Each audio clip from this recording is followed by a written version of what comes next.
Cavs had a going tremendous live win last night. Wait a minute. They had a tremendous win last night. They did. But who's he talking to? Here, I have no idea. There's all this what in the world? jibber jabber in the background, and I haven't even announced. This is Karen with New Cleveland Radio, and it's time for What in the World with Paul Seaburn and his sidekick, John DiNallo, who's wearing a Cavs cap. New York Knicks. New York Knicks. Wait a second. We don't want to hear about the No. We don't care about I'm a Cavaliers fan from 1970. Okay, I love it. Had a big win last night. Donovan Mitchell scored a bunch of points. It was great.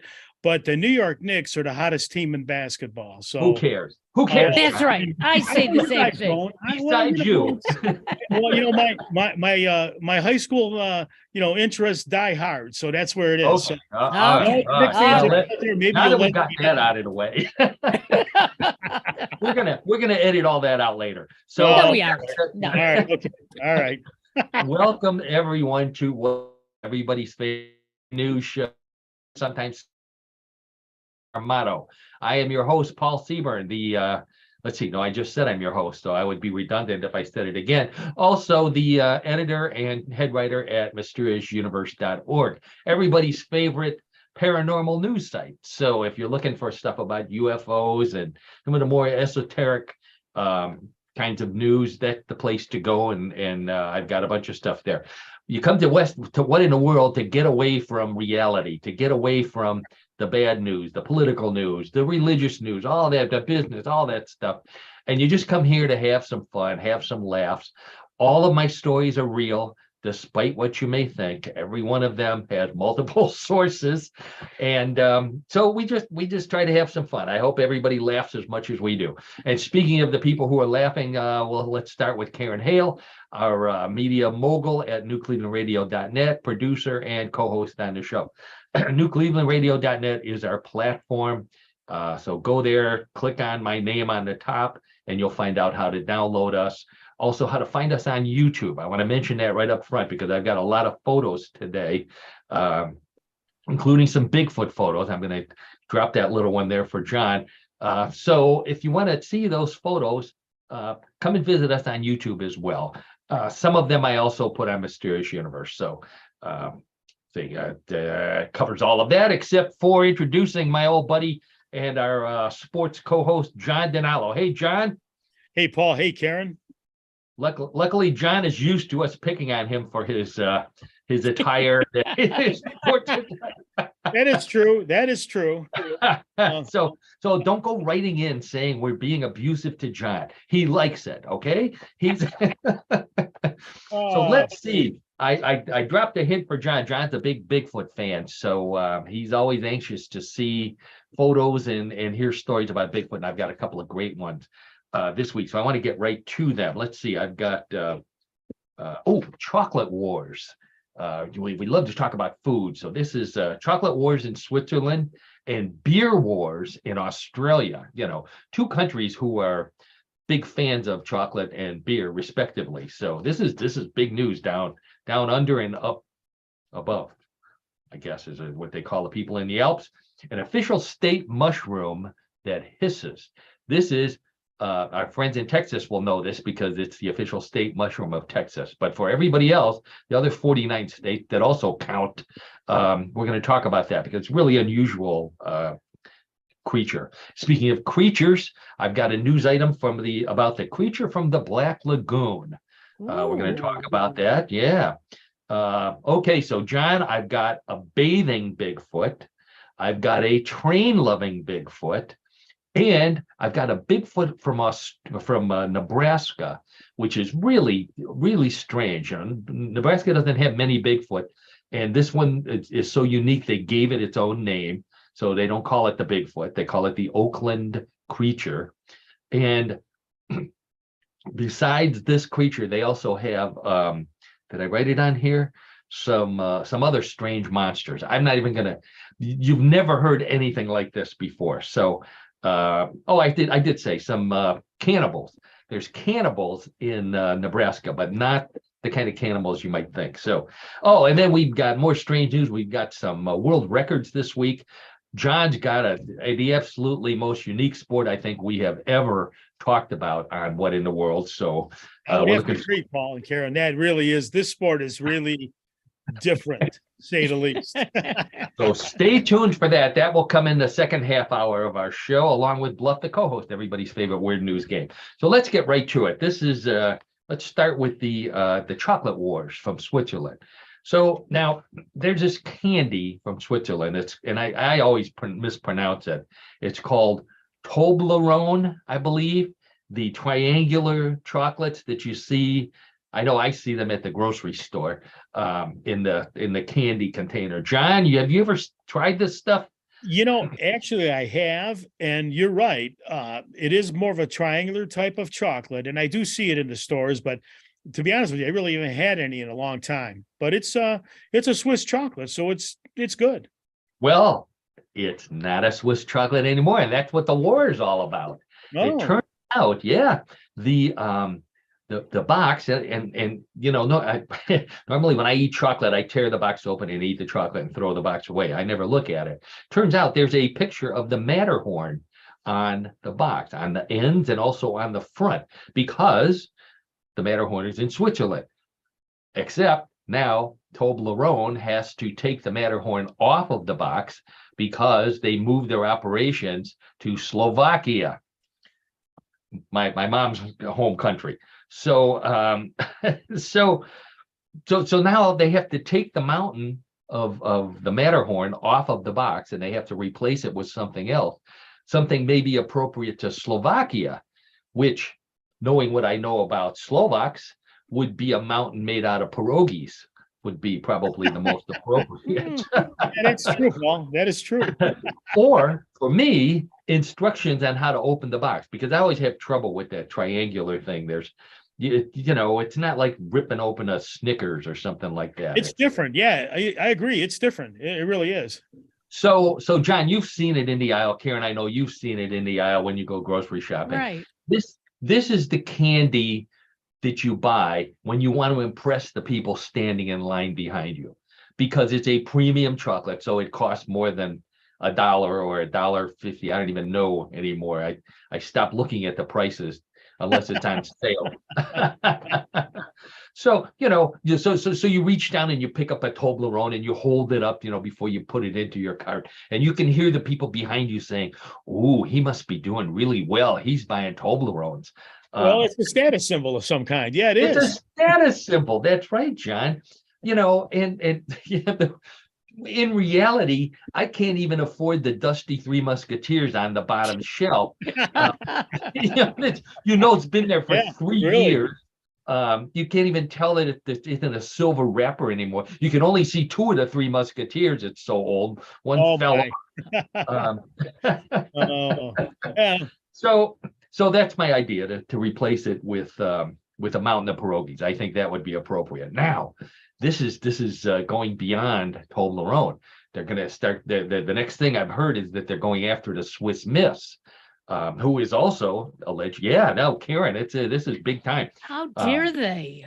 Yeah, now she says, it says on the package, Swiss Miss. She has her Swiss outfit on. Now she has to prove that she is Swiss, and she also has to prove that she's single, because she's a Swiss Miss. Oh no! Yeah, and if not, what's?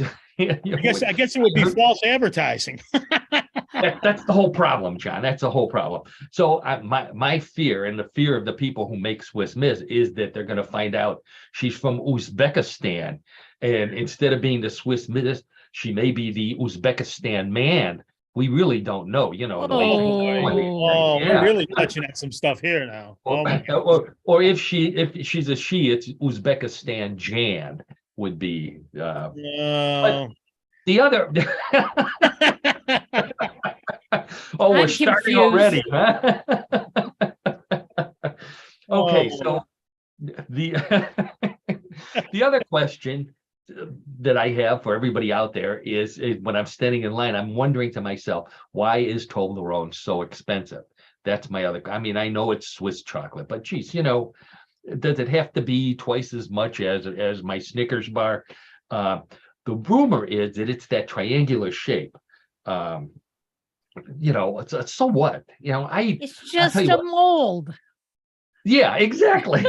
Exactly. I don't care what shape the chocolate. If it's been sitting in my back pocket all day and it's as flat as a pancake, I don't care. I'm going to eat it. So, Toblerone, take your triangular shape back to Slovakia. Bye-bye. So I had one more question for you, John. So let's say we started our own candy company. Not that, I don't want to offend the Mally's people in Cleveland, but we would start our own candy company in Cleveland. What would we put? What symbol of Cleveland would be appropriate to put on the package? Or maybe what shape? What shape should the candy be? That's a great question, Paul. I mean, if you kept it in the sports realm, you would do something to make it connected with the Cleveland Browns or the a deflated football. Right. Or what about the Cavs? What about the cat? Well, yeah, rock and roll. Rock and roll. I like that one, Karen. I like that rock and roll. Maybe Karen, a little guitar. Maybe we can either have a guitar shaped or a drum, big a basketball. Yeah, or a basketball shaped chocolate. Or a basketball, yeah, round. That would make it unique. Yeah, I guess you could do football and baseball too, right? Maybe you could have different chocolate for different months. Like 1 month would be. I'm putting some thought into this one here. I am. That's an interesting idea. Out of my ears. I can see it right now. The smoke coming out of my ears. I'm thinking so hard about this. That's right. That's right. Oh, we're going after Toblerone. That's it. That's right. That's right. You Slovakian chocolate, you. Okay. How dare they say that they're Swiss when they're from Slovakia? Moving on to Australia. So I have been to Australia. I know Australians. Australians love their beer. They love their beer. They, more than anything else, they love their beer. But now there's a war about beer because the Your Mates Brewing Company, Your Mates, like they talk, brewing company in Queensland is being forced to recall all cans of its, get ready for this, watermelon flavored sour beer because, get ready for this, it has too much alcohol in it. Not what you would think, there's not enough alcohol, but they're recalling the beer because it has too much alcohol in it. That doesn't seem to be the Australian mode, though, if I may offer, right? I mean, normally the Foster's Lager, right? It's got all that alcohol content in it, right? Exactly. Yeah. They don't care. They want more alcohol. I think I speak for all Australians when I say that whoever squealed on this beer company should lose their citizenship because, they're mad. They're upset. But let's go back to so why does it contain excess alcohol? It's not because they made a mistake in the primary fermentation, but there's something called secondary fermentation. Apparently, the beer was fermenting in the can and somehow gaining more alcohol while it sat on the shelf. To me, that's a feature. That's not not really. Yeah, no kidding. This is, I'm just thinking, this is why beer drinkers like to belch, because you get that secondary fermentation taste back up again. And the other thing is, I want to go back to that flavor, watermelon sour.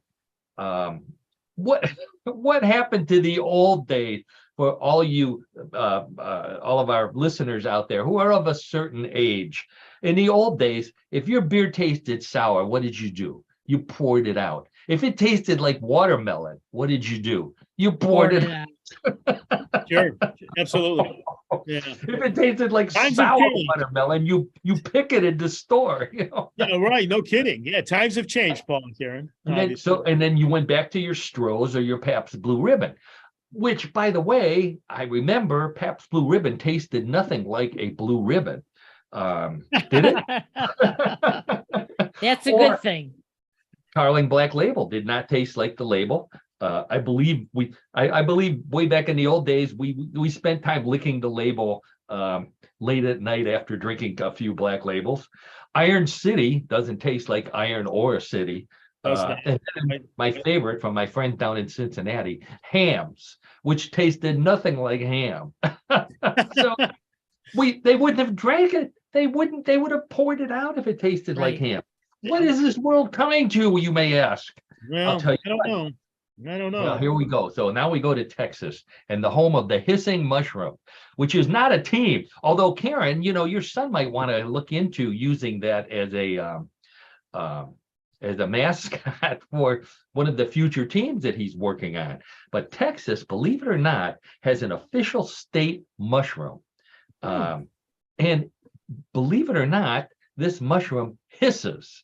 That's one of its claims to fame, which doesn't surprise me because, especially if it only hisses at Yankees, that sounds like a Texas thing to do. But this mushroom is called the devil's cigar.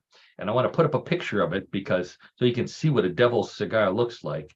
I lost my little button here on Zoom. There we go. There you go. Okay.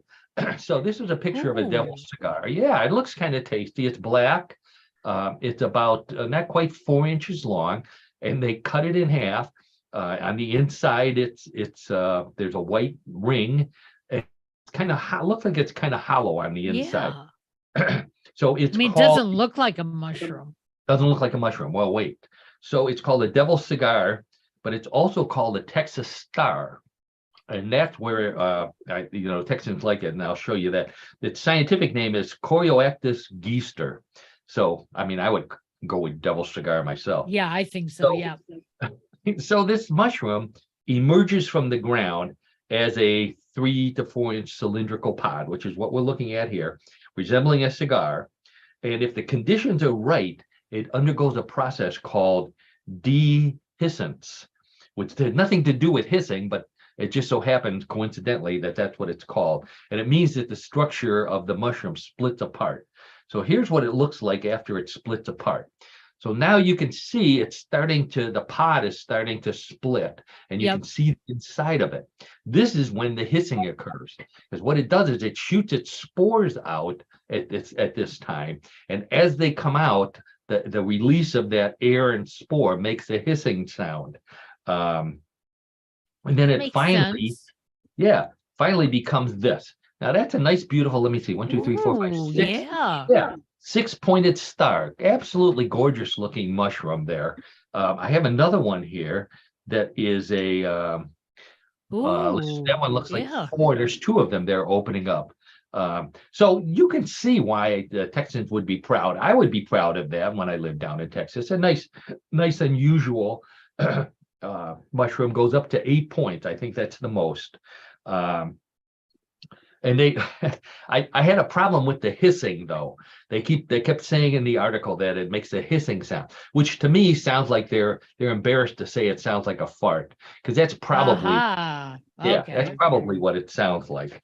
And it only grows in Japan and in Texas. So in very limited places in Texas, there's just a few spots where you can find this. If you do find it, I will warn you, they are not edible, which I think is really disappointing because why? Well, because they have poison in them. Yeah. I would love to put one of these mushrooms, not quite open yet, on a pizza, and when somebody opens the box, it would hiss at them for ordering pineapple as a topping. Anyways, that's just my yeah. So now the people in Cleveland, when you say the creature from the Black Lagoon, what do you think is the first thing that comes to their mind when you say that? Well, I think they're going to think that maybe it's coming from Lake Erie. I didn't even think that. Oh man.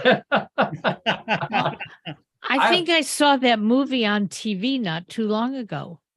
Yes, that's what they're going to think of is the Ghoulardi show. Back in the 60s, there was a late night horror movie show called Ghoulardi, on Friday nights, and it was so popular that the crime rate went down in Cleveland. They actually beat the Tonight Show with Johnny Carson in the ratings, and that was one of his staples. Movies like The Creature from the Black Lagoon. So that's what I think. If you want to see what the creature looks like, while I talk about it here. So yeah, nice for good color photo.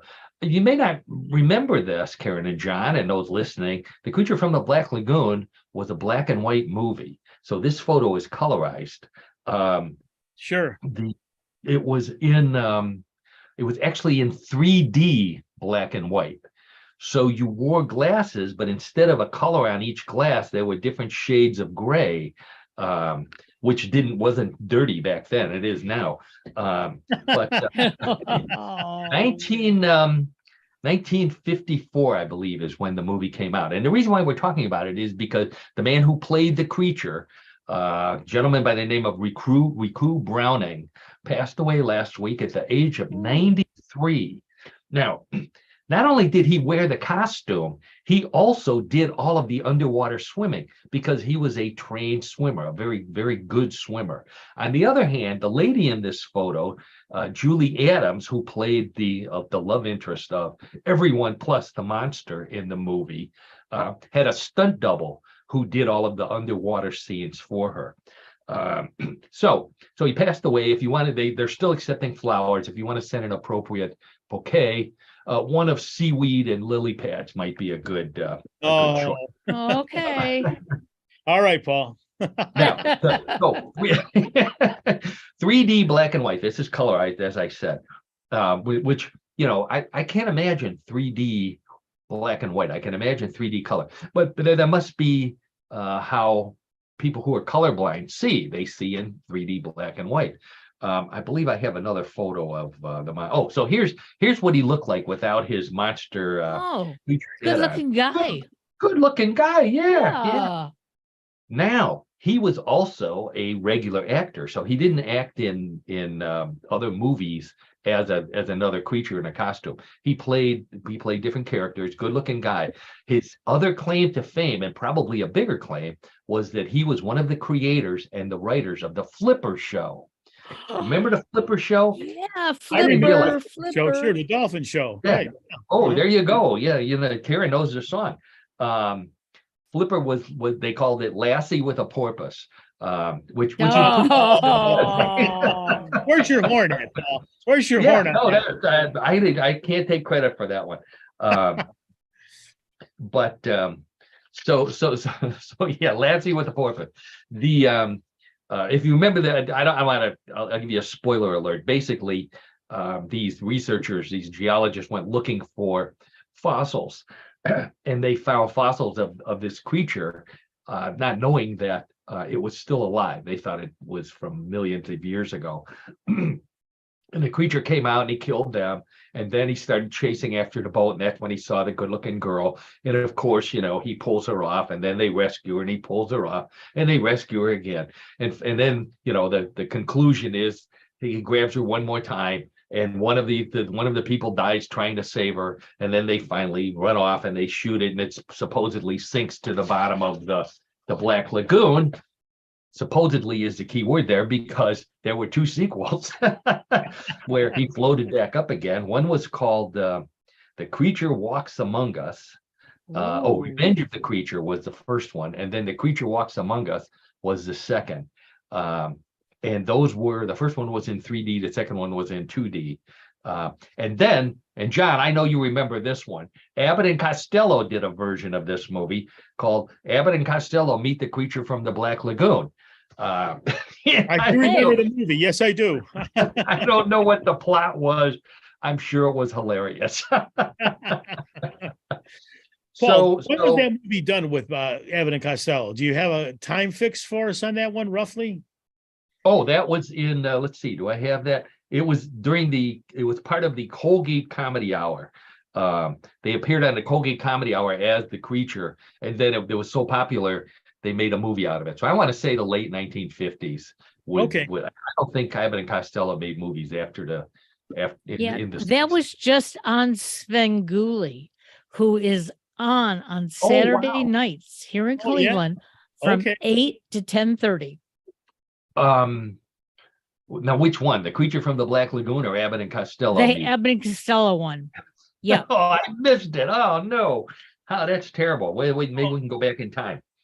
So anyway, so here's somebody else who should live to 93. A guy by the name of Rob Sterling. He's a 60-year-old Florida man. I don't have a photo of him, so I'm going to take that down here. So Rob Sterling, 60 years old, he broke the Guinness World Record for the most push-ups in an hour. Okay, John, here's your chance to guess. What's the world record for the most push-ups in an hour? Karen, you're welcome to throw a number out too. I'm going to say 230. 230 push-ups in an hour. Karen, higher or lower? Higher, 231. Okay, Karen, you're right. It was higher, much higher. 3,264 push-ups in 1 hour. That is 50 push-ups a minute, almost 1 per second. Wow. I can't push open a door that fast. He's obviously in good shape. Obviously. Oh, yeah. You know, halfway through, his T-shirt exploded off of him because his biceps were bulging so much. Wow. But, you know, of course, there's always a controversy. Everything is a controversy. They made him take that T-shirt off before because, you know, your chest is supposed to touch the ground on each push-up. And they thought he was wearing a push-up bra, which would have given him an advantage. Okay. The record, now he's going for another record because he's got that one, and that's for the most push-ups in a minute. Okay, so you know, over an hour, he did 50 per minute on average. What do you think the record for the most push-ups in a minute is, John? 75. 75, 144, which is gross to me. 144 means gross. Anyways, here's another record. Oh, we got that one. We got that one. We just didn't. We got that one. Good. That's okay. We got the joke. Okay. So now this guy in Australia, Jackson Italiano, set a new world record for the most pull-ups in 24 hours. So we used to call them chin-ups or pull-ups. It depended on which way your wrist was on the bar. Mm-hmm. In 24 hours, he did 8,008 pull-ups. No. Yes, 8,008 pull-ups. So that's, I don't know, how that's like 20 or 30 every hour. And he was doing it as a fundraiser. So he raised $1 for every pull-up he did. He wanted to donate himself, but when he got down, he couldn't bend his elbows anymore to reach in his back pocket to get a wallet. All right. Okay. We'll give you that one, Paul. That's good. This one, you know, John, you know, both of us have participated, and Karen as well, participated in many gym classes during the time we were growing up. Not quite as prevalent today as they were back then. You could just hear the gym teachers that we had. They would have been arguing about this for days. You know, who's stronger, the pull-up guy or the push-up guy? Yeah, sure. How would you train for something like that? Okay, so let's get right to the Bigfoot, because I know John's waiting for Bigfoot videos here. I don't have videos, but I do have some photos. Okay, good. So let's see. The first one, well, this one comes from TikTok. So it was a video on TikTok, very short. So I have 2 photos from it. That another 2 seconds worth is all that's on the video. It comes from Vancouver Island in Canada.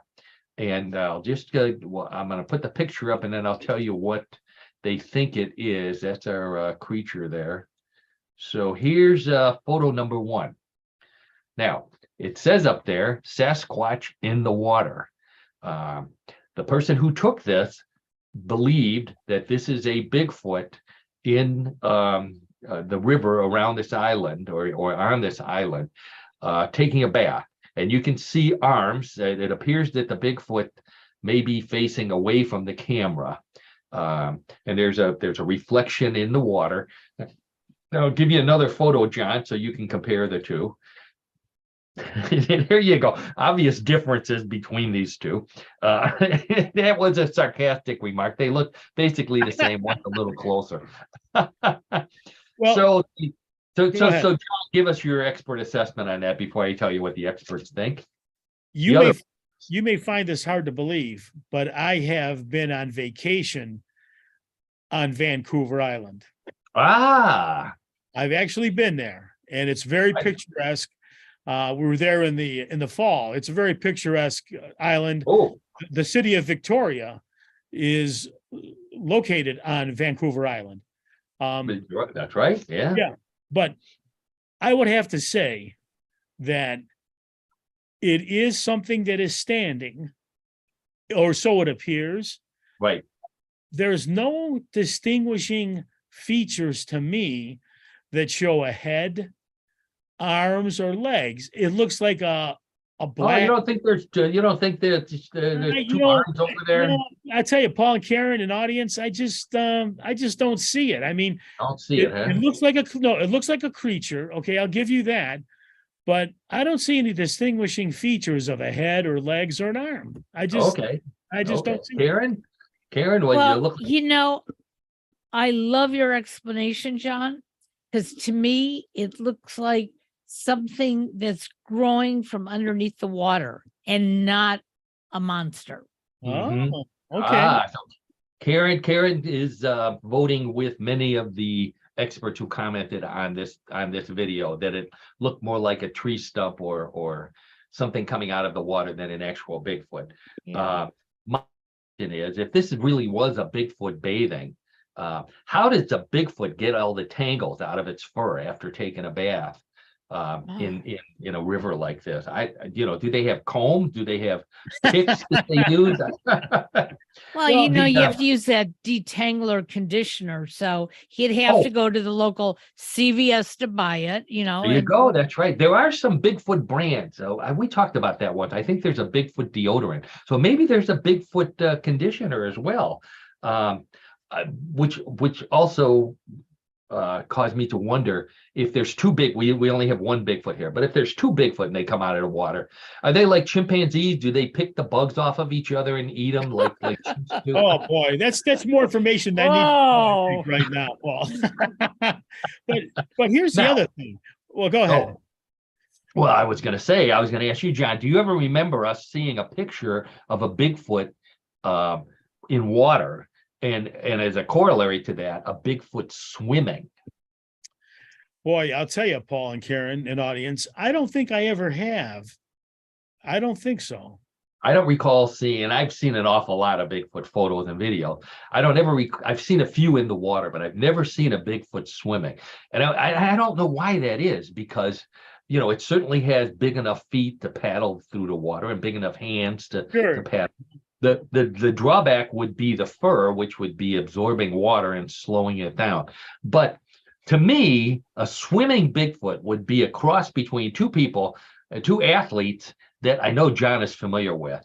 On the swimming side, I would say Michael Phelps, the multi gold medal winning swimmer who had just massive hands and feet, along with a very tall body. So he could easily, in a suit, be mistaken for a Bigfoot. Yep.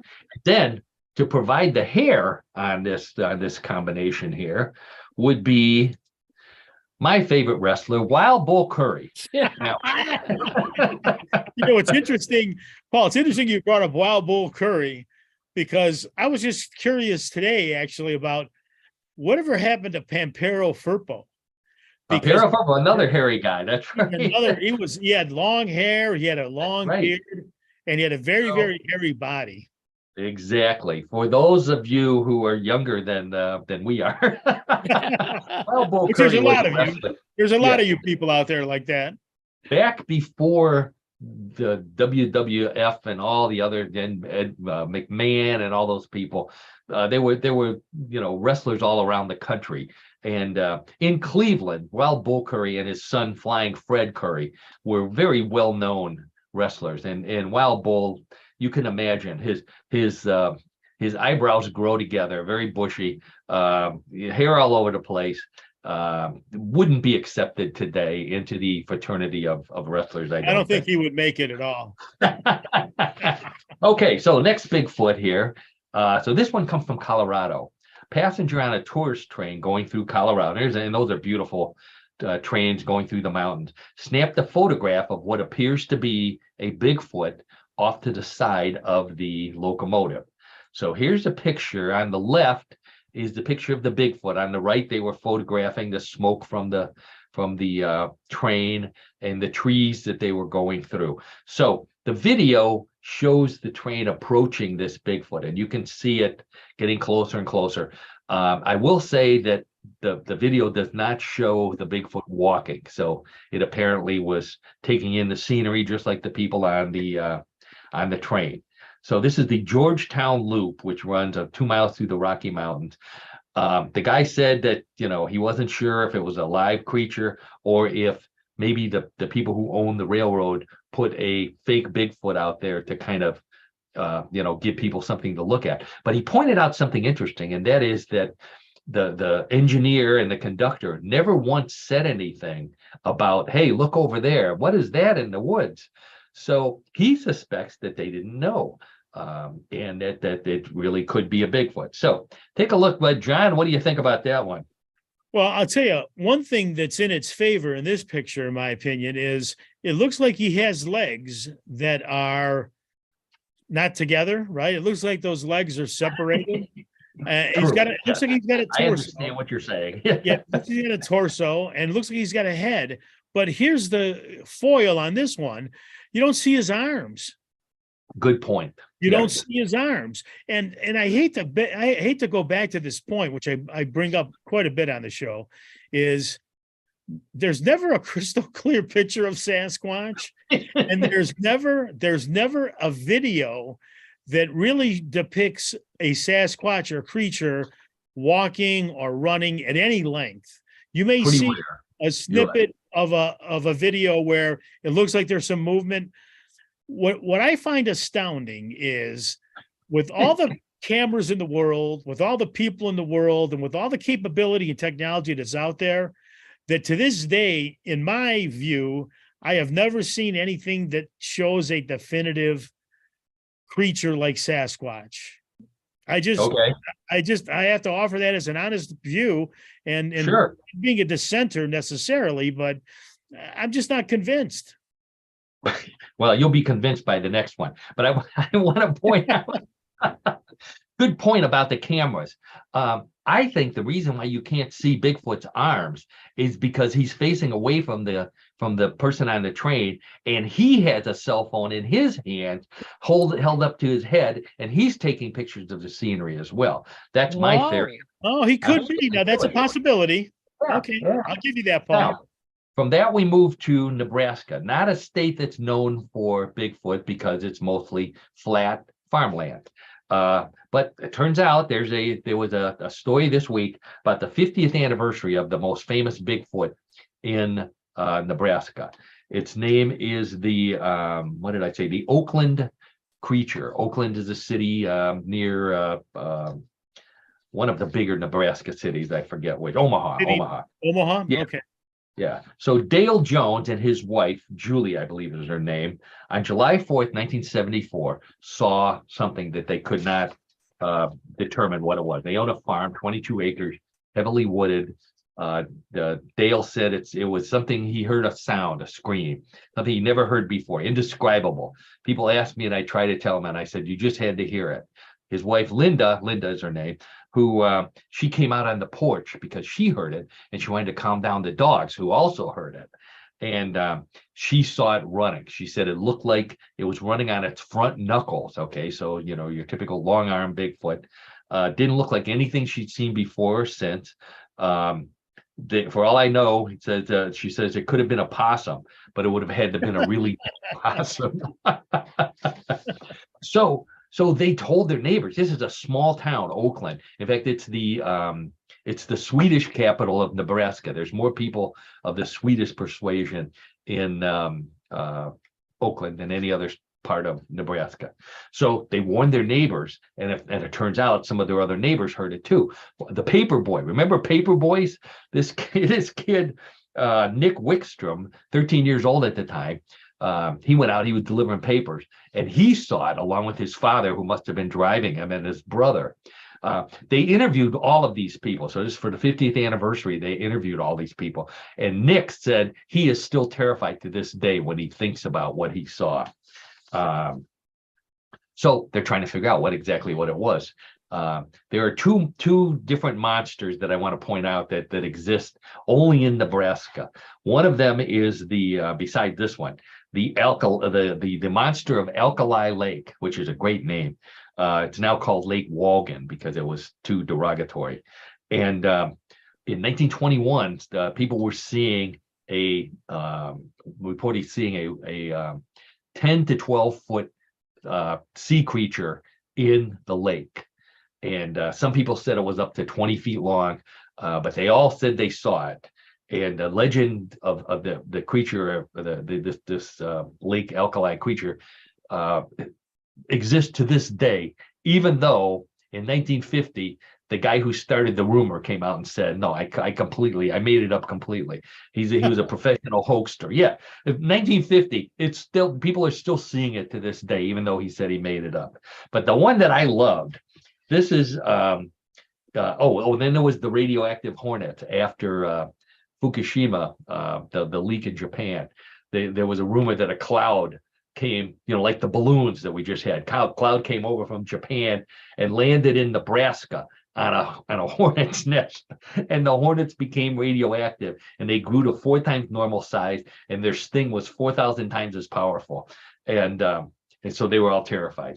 That was another hoax. But the best one is the albino cannibals. There's a park.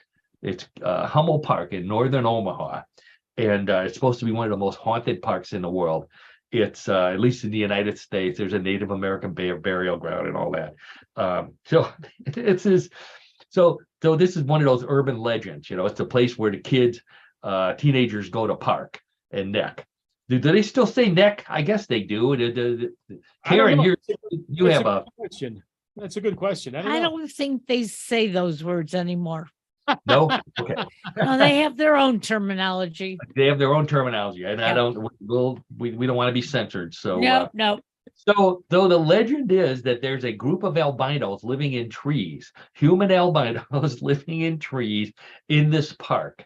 And when people go into the park alone at night, the albinos come down from the tree, they abduct them and kill them and eat them, which is what albinos do.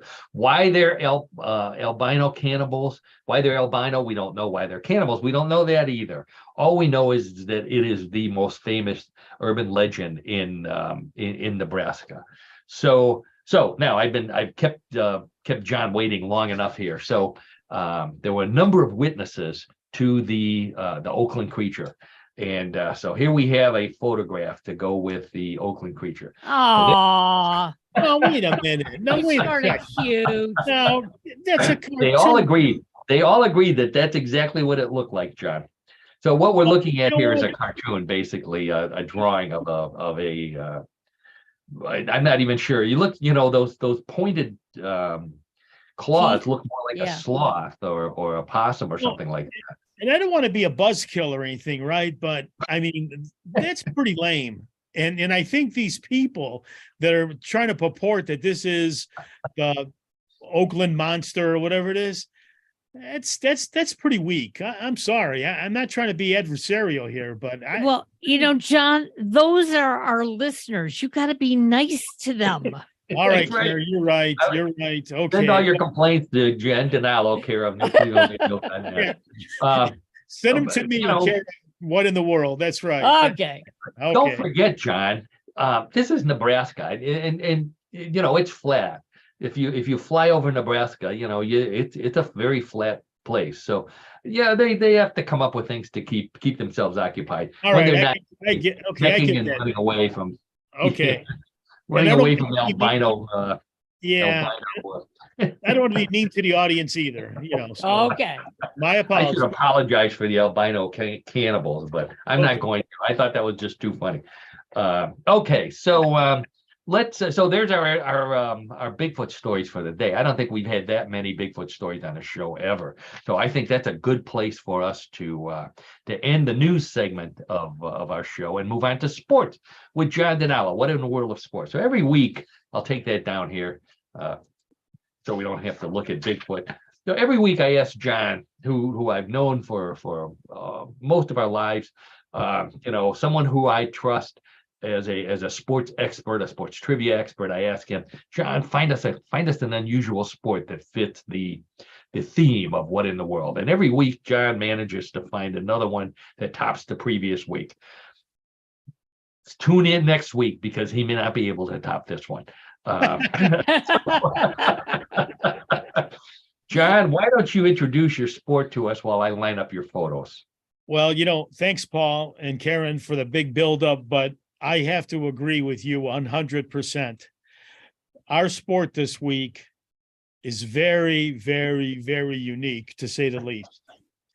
And this sport comes to us from Asia, specifically from the town of Saruta in Japan. Oh, very good. I know you knew Japanese. Yes. And the sport that we bring to you is suction cup tug of war. What? Well, good answer, Karen. Good let me say it again. Okay. Suction cup tug of war. Now, if you are bald, this sport is for you. Let me explain. Suction cup tug of war. It's a fun competition in which two men sit opposite of each other and attach actual suction cups to their heads, which are connected via a string of beads to each other. When given the signal to begin, each opponent pulls as hard as they possibly can to tug of war the opponent. Now, wait a minute. Matches are over in a few seconds, and the person whose suction cup detaches first is the loser. Now, for those of you, and that was a very descriptive, by far, descriptive description of suction cup tug of war. But for those of you who can't imagine that, I have a number of photos here of bald Japanese gentlemen on their hands and knees with suction cups on their head that, as John explained, a string of beads in between. They have grimaces on their faces. There's a referee standing over them with, I don't know, it looks like a paddle. It looks like he's going to swat flies or something with that, but he must be holding up that to tell who won or lost. The loser, you said, is the one whose suction cup comes off, right? That is right. Okay. And this is for Karen. The sport was invented in 1989 by the Saruto Hagamasu Association. So there's an association for this sport, and or it's also referred to in Japan as the Shining Heads Organization. Yeah, I think that's what the Japanese version of the sport means, Shining Heads Organization. What's the motto, John? I'm glad you asked that, Paul. The motto is, the light of baldness is the light of peace, illuminating the dark world brightly. Oh, man. Now, because baldness in reality can cause some men to lose their self-esteem, go into depression, or develop an anxiety. No. The Hagamasu started the suction cup tug of war to help them brighten the world with their baldness through positive vibes. Oh, Now, well, I mean, we have a photo here. This is the opening ceremony of the competition, and these bald gentlemen have suction cup. They have flags stuck to their head via suction cup. So obviously they have a good sense of humor. At least I hope they do. I think they do. I think they definitely have a good sense of humor. That's yeah. really They seem to be smiling too. Yeah. Oh, yeah, they are They're smiling. happy to Yeah. be there. Yeah. They're happy Well, to be there. maybe it feels good to have a suction cup on your head. I don't know. I don't think so. I'm not about to find out. Yeah. We'll find out more. So anyway, on New Year's Eve, every year since 1989, the game has now become so popular that it has been renamed, get ready for this, the National Sucker Tug of War Tournament. And now participants flock to Suruta, excuse me, from all parts of Japan. Wow. Now here's a photo. You can see it looks like he's got a red mark underneath his suction cup. Yes, yeah, right. Painful. And again, he's on his. This is one guy on his knees. Okay. Now this year was the first year or the first time since the COVID-19 pandemic took place, for the competition. Yeah. It was held on February 22nd and won by Mr. Ota. Mr. Ota. Yeah. OTA.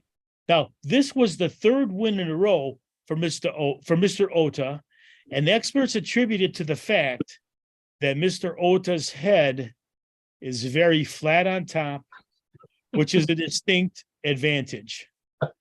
However, wait a minute. However, some participants try to overcome his advantage by actually polishing their heads, slightly altering their force with which they pull in order to force Mr. Ota into a mistake. How wow. This is, when we've seen videos of tug of war and sometimes there's a flag or something in the middle so you can tell who's pulling harder. And that's what this picture shows here. There's actually a flag in between the two heads. And the judge looks like he's trying to tell us which one is winning. And the rest looks like they're wagering.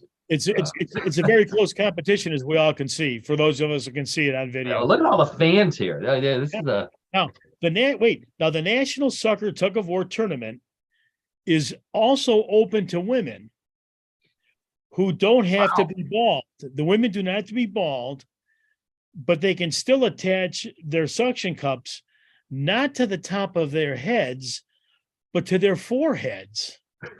There you go, Karen.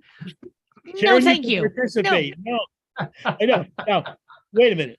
And for those of you that are concerned about this, it is also open to men with hair, but don't bet on any of them winning the title because no participant with hair has ever won the tournament. Yeah. I'm just saying. Now, these guys look at, and there looks like there's no age limit either. Right. Those are some elderly gentlemen involved there. Now, experts agree that the smoother and flatter the surface, the better the power of the suction is.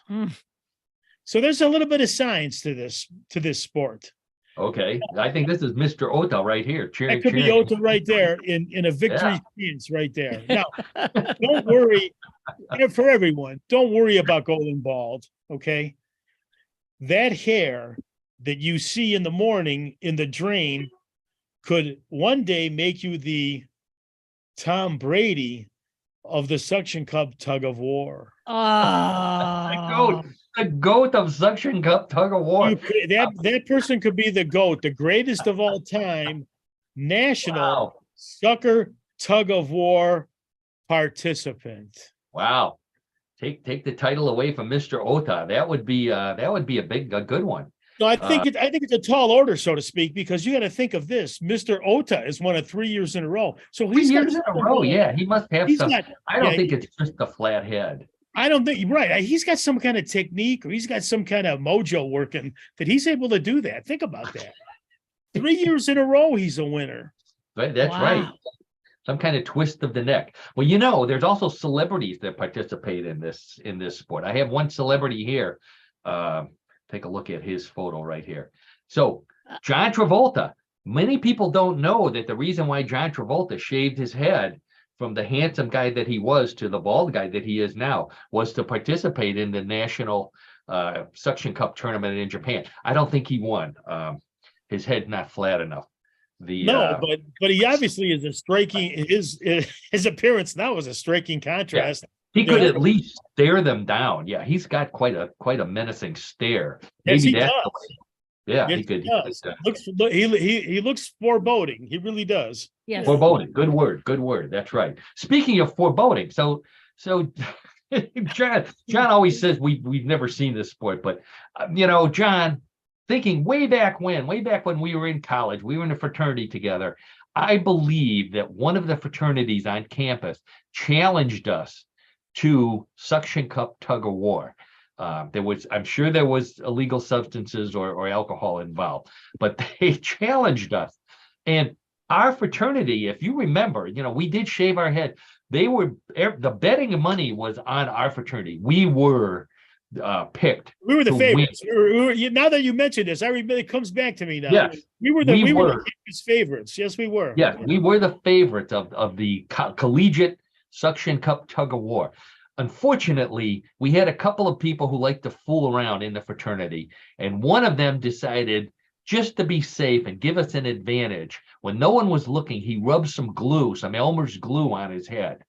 And we didn't know it until we huddled up before the event.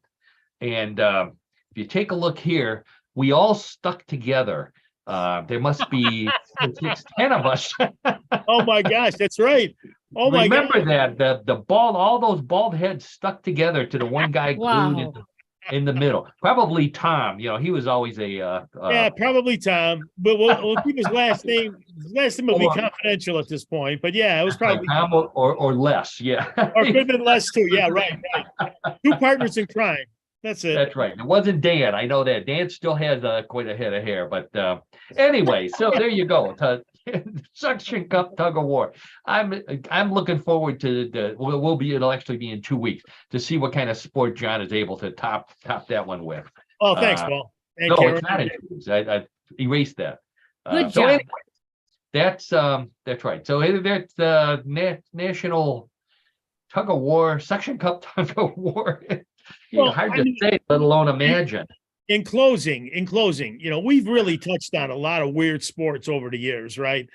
But this one is right up there. I mean, it really is. I mean, when I first saw the research on this or saw the story on it, I said, this sport is out of control. I can't believe this. But but there it is. Not a sport that Bigfoot could compete in. So he would be fit to be tied. Poor Bigfoot. He wouldn't be able to compete. Fit to be tugged. Fit to be tugged. All right. So, John, what in the world of sports with John DiNallo? Thanks, John. For those of you who are regular listeners, you know that that means we are we're in the home stretch of What in the World, and that means we will be playing Bluff the Co-host, everybody's favorite weird news show.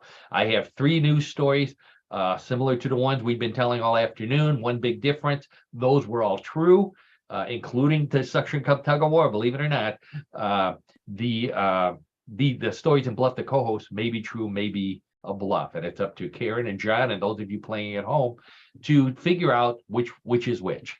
Betting is allowed, so place your bets. Karen and John, hands on your buzzers, and let's get right to story number 1. The emergence of fake beef and fake hamburgers is good for vegetarians and dieters, but it's bad for farmers.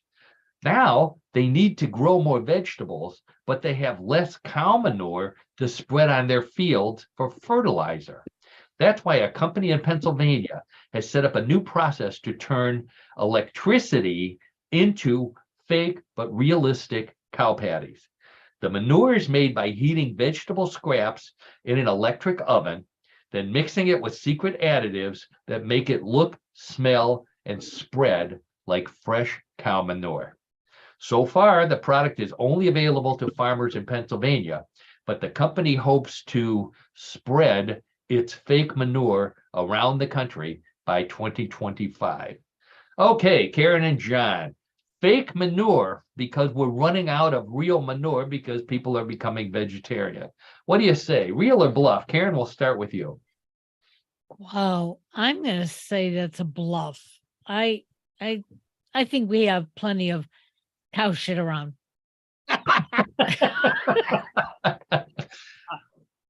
I can't top that. Well put. John, what do you say? I agree with Karen. I mean, that's got to be a bluff. Like, not to be overly logical on this, but what does fake manure do? I mean, what's the purpose? Fertilizer. Well, does it have the same active ingredients as a fertilizer, like regular? What they said. Smells like it, spreads like it, probably tastes like it. Well, I don't want to find out. I am a dissenter on this one also. I'm saying no way is this possible. That's fake. Okay. So John and Karen both say that the fake manure is a bluff. Let's check with the judges, and the judges say you're both right.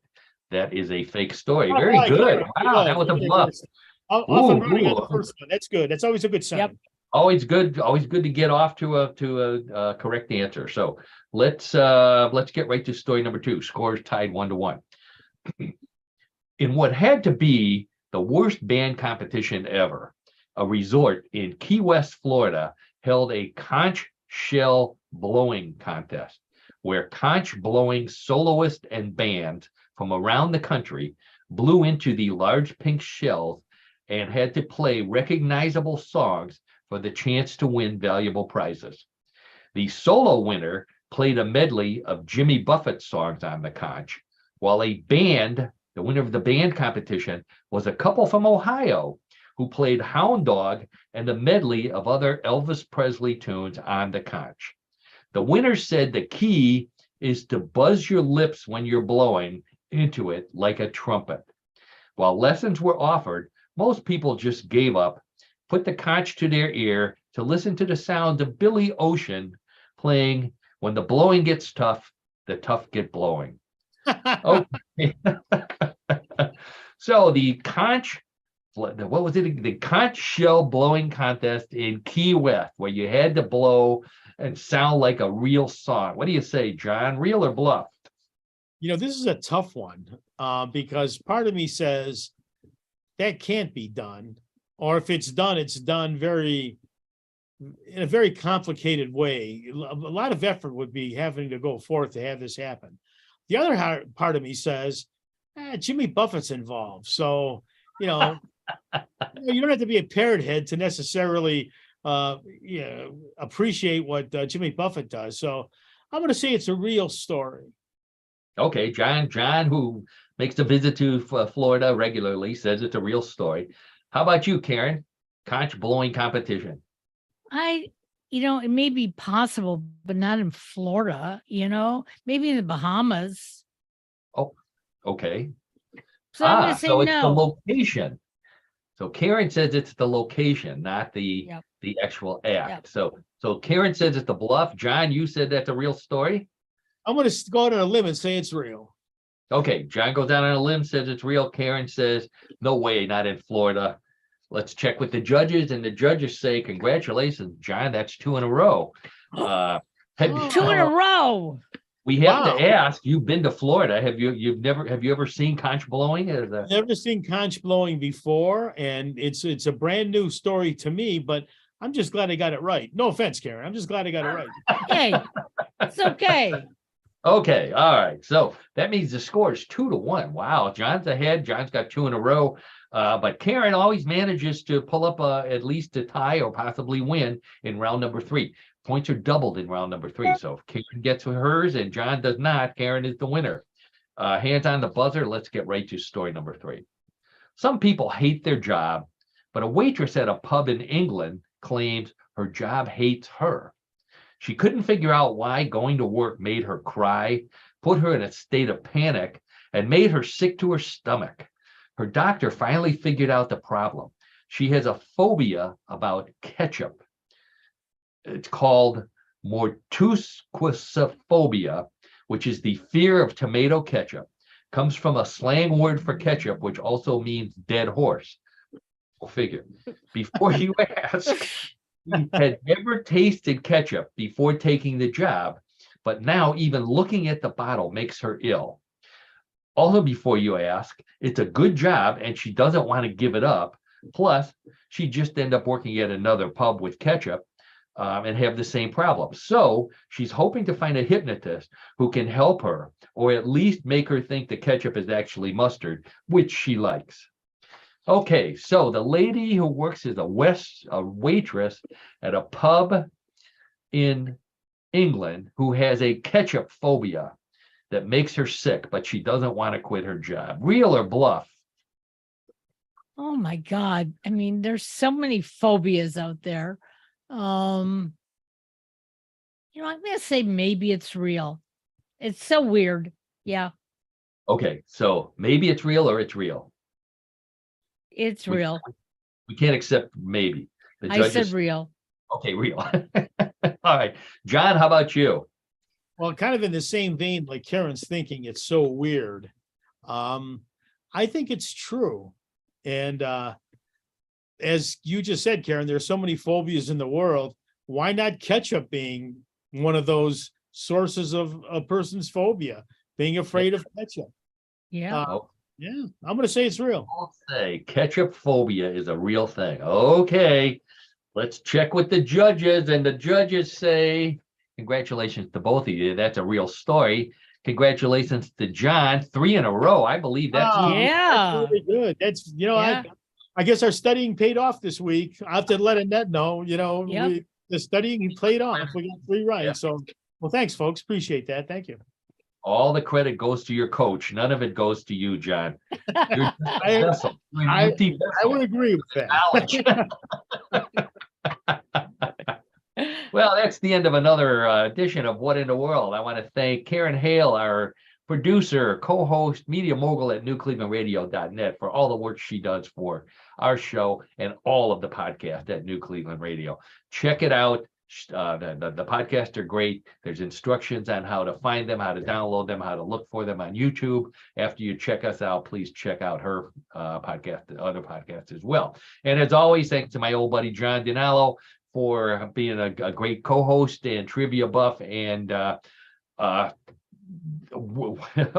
winning Bluff the co-host 2 weeks in a row. I don't know if that's ever happened. So with thanks, a perfect Paul. record. Karen, that you know what? I'm on cloud 9 right now. I'm very happy. Sports You know? And you Illustrated. can stay on cloud 9. We approve. All right, good. I think Sports Illustrated may be calling you, John, for a cover photo after this. The phenom of Bluff the co-host. All right. It is a competition, we're always, Karen and I are, trying to do our best to win the competition. You want to win, you don't want to lose. So That's right. That's right, because the prizes are just so lucrative. Yes. So anyway, I think I want to thank finally thank all of you for listening and tuning in and watching. That's the reason why we do this. We hope that you have as much fun listening as we do putting the podcast on. I want to mention that we have been moving around on the schedule. Today we are on at 3:30 on a Tuesday, which is our regular time. I believe next week we're moving to Wednesday. Let me double check, because I think next week That would be the hold- 15th. it is on the, oh my gosh, what is it? Next week it is on Wednesday, the 15th. Okay, on Wednesday. All right. So I will make sure everybody gets a reminder on Facebook. And then the following week we will be on hiatus for a week. So That's it. and then we'll pitch you up after that. So we don't want you to worry about it. I will get the notices out. So that's it for this week. This week's edition of What in the World. Thanks again for everybody. Thank you, Karen and John, and we'll see you next week. Bye-bye. Take care, everybody. Have a everybody. good week. Have a good Have week, a everybody. good one.